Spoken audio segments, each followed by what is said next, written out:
If God had not revealed himself to me, and if the Blessed Virgin Mary had not revealed herself to me and brought me into the Catholic Church, I probably would have died and I probably would have been condemned.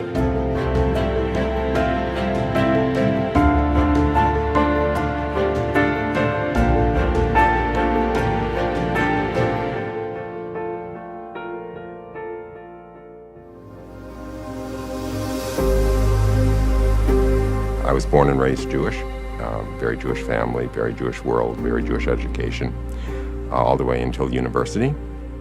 I went to Massachusetts Institute of Technology, which is a scientific technical university, and I lost my belief in God there. I lost my faith. I became essentially atheist. I went on to Harvard Business School and was obviously pursuing a fairly worldly career and worldly perspective. And after I got my degree from Harvard Business School, I was invited back to join the faculty, so I found myself as a professor of marketing at Harvard Business School at the age of 29. And although it may sound rather surprising, that's actually when the bottom fell out of my world. Because ever since I had been a small child, I knew there has to be a real meaning and purpose to life, and expected to come into the real meaning and purpose of life at some point when I got older. As a matter of fact, as a child, I thought it would come at my bar mitzvah, which is like the Catholic confirmation when the child is 13 and enters into a personal relationship with God. I thought I would enter into a personal relationship with God. When that didn't happen, it was actually one of the saddest days of my life, but then I got distracted with worldly life, so to speak, high school and university and Harvard Business School and so forth. But I always thought there was something out there that would give my life real meaning. Then I thought it would be when I began my career. But I was already more successful in a worldly career than I had ever anticipated, being a professor at Harvard. But there was still no meaning or purpose to life. And therefore, I fell into the darkest despair of my life at that point.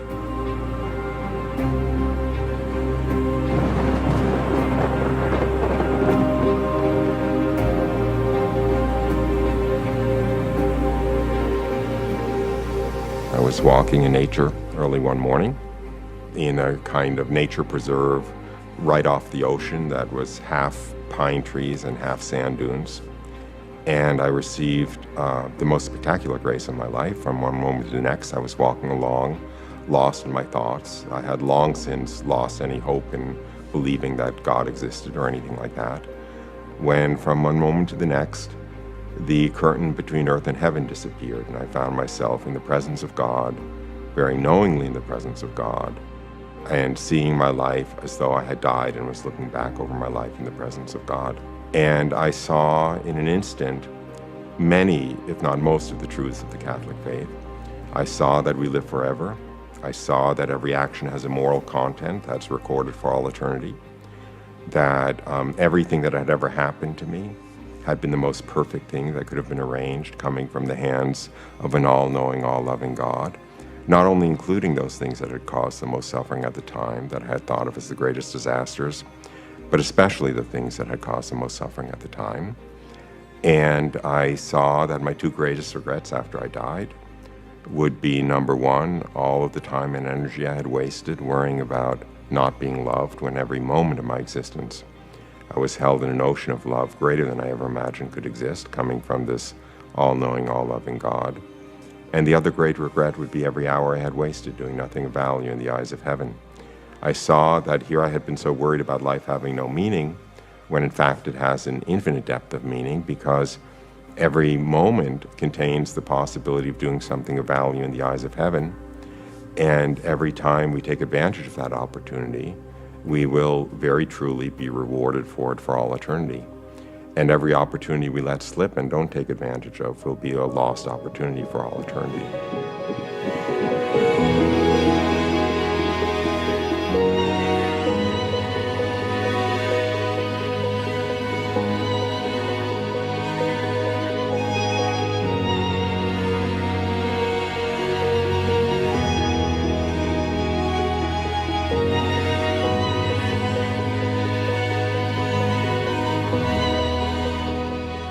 The most overwhelming aspect of this experience, the most transformative aspect of this experience, was to come into the intimate and deep and certain knowledge that God himself, the God who not only created everything that exists, but created existence itself, not only knew me by name, not only cared about me, but had been watching over me, controlling everything that ever happened to me, but actually knowing how I felt at every moment and caring about how I felt at every moment, such that in a very real way, everything that made me happy made him happy, and everything that made me sad made him sad.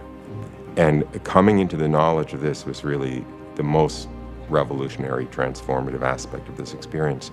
I, of course, knew that the meaning and purpose of my life was to worship and serve my Lord and God and Master, who was revealing himself to me. But I didn't know his name, and I couldn't think of this as the God of the Old Testament. I couldn't think of this religion as Judaism.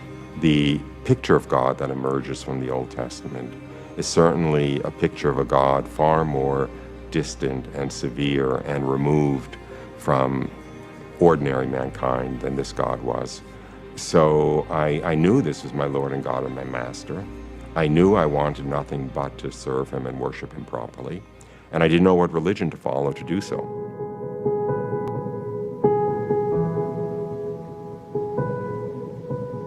So I prayed at the time.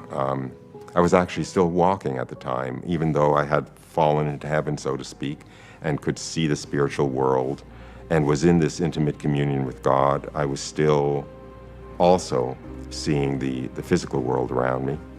The physical world had become as though transparent, and I could see through it into the spiritual world. Anyway, as I was walking, I prayed to know the name of my Lord and God and Master, who was revealing himself to me, so I would know what religion to follow. And I prayed as I was walking along, let me know your name. I don't mind if you're Buddha and I have to become Buddhist. I don't mind if you're Christian and I have to become Hindu. I don't mind if you're Apollo and I have to become a Roman pagan, as long as you're not Christ and I have to become Christian. That desire for not to be Christ because I didn't want to become Christian came from my being Jewish, and I didn't want to kind of go over to the other side, to what I saw as the enemy side, and he respected that and he did not reveal his name to me. So I returned home happier than I had ever been in my life. I knew there was never any reason to be worried or anxious about anything, that absolutely everything that had ever happened to me had been the most perfect thing that could be arranged, coming from an all-knowing, all-loving God. And I knew that what awaited us, if we play our cards right, after we died, which was an eternity of a happiness and bliss and perfection greater than we could ever imagine. And all I wanted to do was know the name of my Lord and God and Master, who had revealed himself to me, and what religion to follow to please him. And I had no idea. So since this had been a mystical experience, I turned in that direction to find out more about it, which was a very imprudent thing to do. And I looked into some rather foolish, new agey kinds of directions. But I also did something which bore great fruit, which was every night before I went to sleep, I would say a short prayer that I had made up to know the name of my Lord and God and Master, who had revealed himself to me in that experience.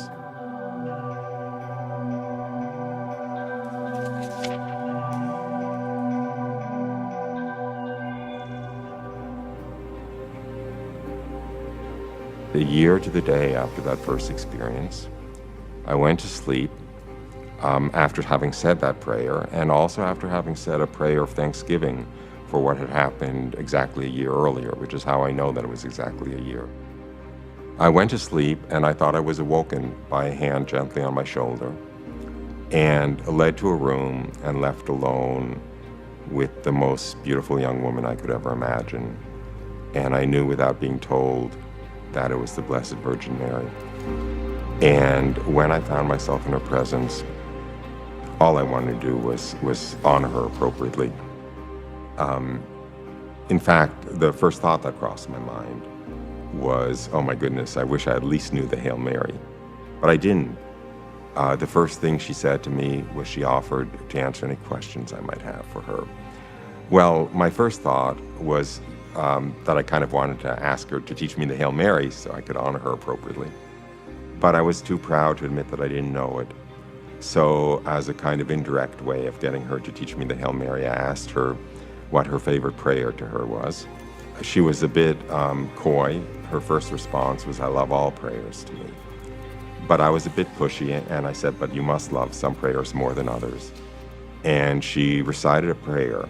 Now, she recited it in Portuguese, and I didn't know any Portuguese, so all I could do was try to remember the first few syllables phonetically, and the next morning, as soon as I woke up, I wrote them down phonetically.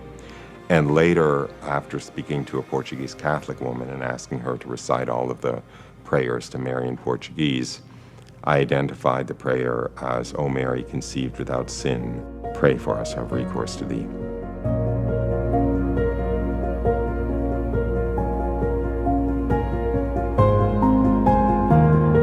When I went to sleep that night, I knew virtually nothing about the Blessed Virgin Mary.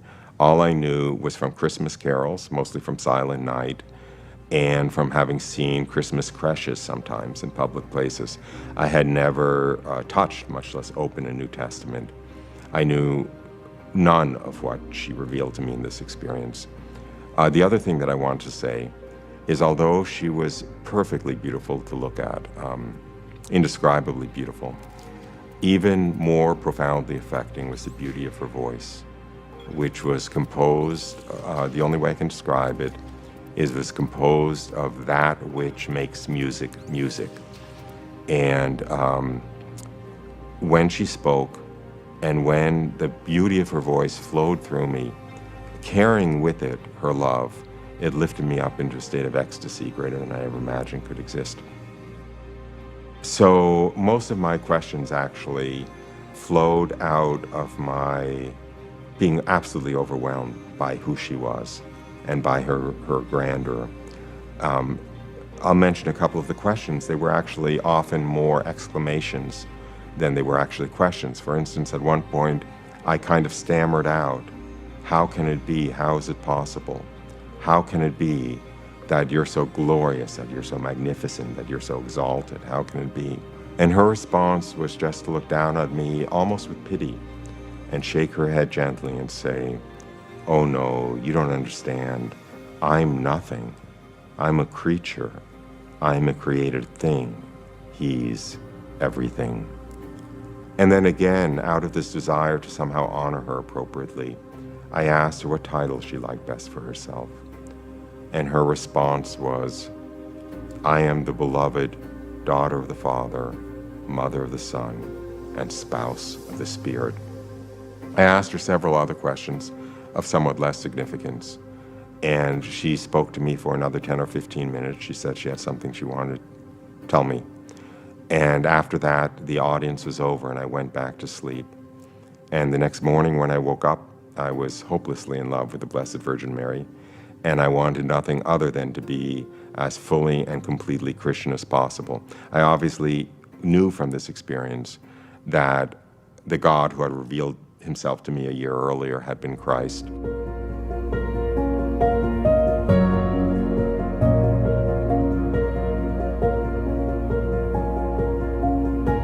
The first experience, I was still walking. I was completely awake, completely conscious. The second experience, the experience of the Blessed Virgin Mary, I thought I was awake at the time, and my memory represents it as though I had been awake. And I remember it with an absolute word-for-word clarity. I actually even remember thinking about other questions to ask that I had decided not to ask, and so forth. However, I now understand, although I didn't at the time, that if there had been a camera in the room, it would have shown me asleep in bed throughout that experience. When I woke up, I knew I wanted to be as fully and completely a Christian as possible. I literally did not know the difference between Protestantism and the Catholic Church, and there wasn't much I could do other than open a local phone book and start going to a local Protestant church. But as soon as I got to know the pastor a little bit, I shyly asked him about the Blessed Virgin Mary.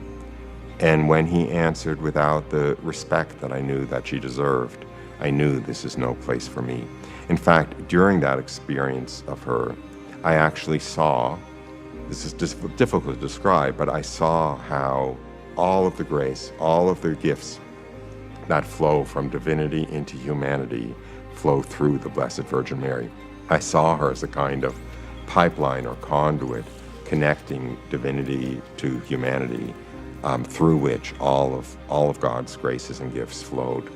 In fact, going back to that experience, it was very difficult for me to understand that the Blessed Virgin Mary was entirely and completely human and no more than human because of her unique connection, let's say, to the divinity.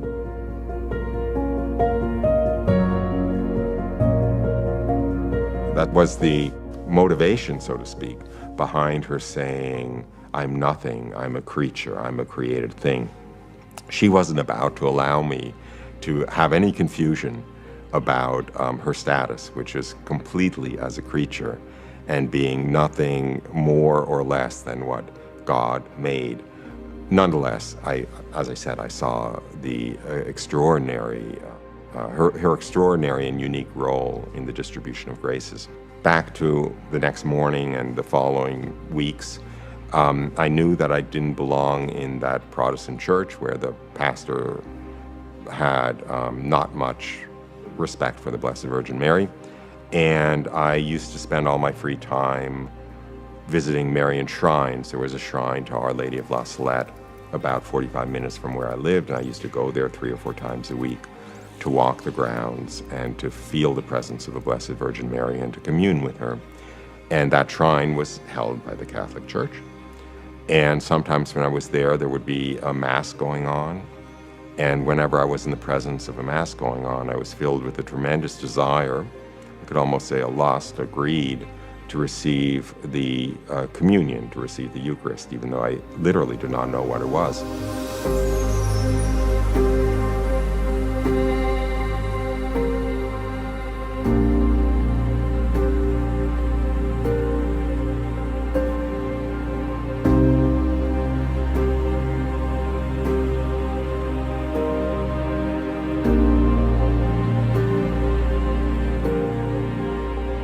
Those two things led me, without much of a detour, into the Catholic Church, essentially knowing who the Blessed Virgin Mary is and having a tremendous love and devotion to her, and also wanting to receive communion daily if possible.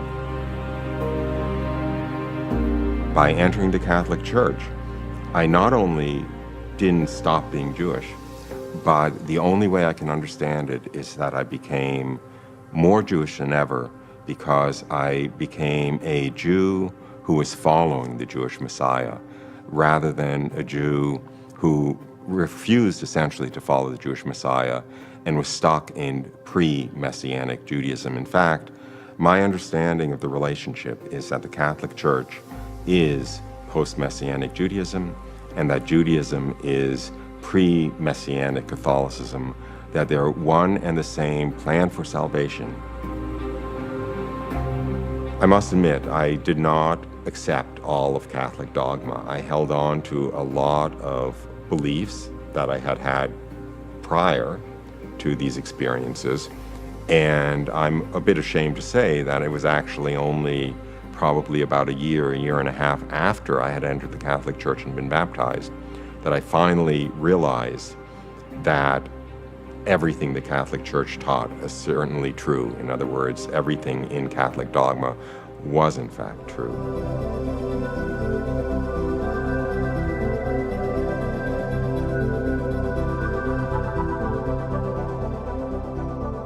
And perhaps I'll mention that the last teaching that I was willing to accept was the eternity of hell. I almost refused to accept the fact that it was possible to be condemned to hell for all eternity. It just didn't make any sense to me. It didn't seem to be consistent with God's love and mercy and so forth. And what happened was I mentioned this to a priest who was directing me, and he looked a little bit surprised, and he said, "But it's dogma. You have to believe it."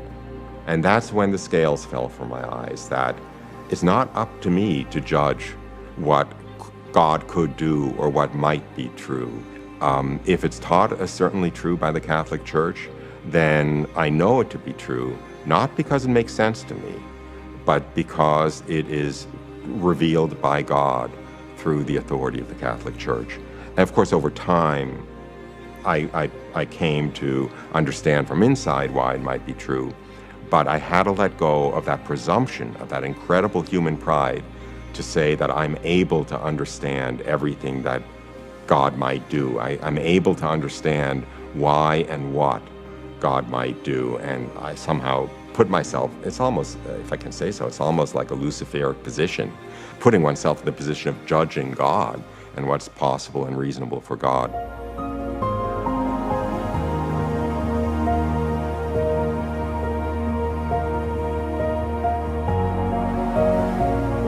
And I am infinitely grateful that I received these experiences and was brought into the fullness of the truth, into a personal relationship with God, into knowing everything I wished to know as I was a child growing up, and of, without being presumptuous, a reasonable hope of an eternity of bliss and love in the presence of God.